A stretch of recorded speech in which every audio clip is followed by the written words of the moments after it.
మనలో ఉన్న దోషాలు లేకపోతే చెడ్డ గుణాలు ఏవైతే ఉన్నాయో వాటిని తొక్కి పెట్టుకోవాలి, మంచిని బయటికి తీయాలి అని మనందరికీ అనిపిస్తూ ఉంటుంది. కానీ ఇది సాధనలో మొట్టమొదటి మెట్టు ఏది అవ్వాలి, ఎలా మనం దీన్ని జయించాలి? సాధన అంటే ఎక్కడో ఊరి చివరకు వెళ్ళో పచ్చని పొలాల్లోనో లేకపోతే ఇంకెక్కడో కూర్చొని చేయటం కాదమ్మా.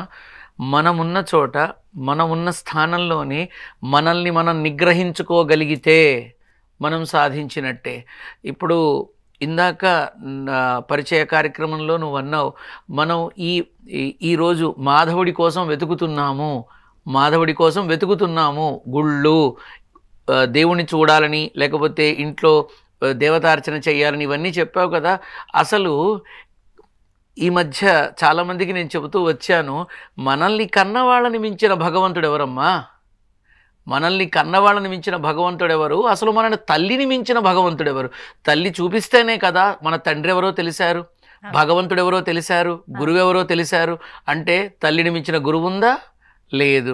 తల్లి పరిచయం చేస్తేనే వీళ్ళు ముగ్గురు మనకి తెలిసారు.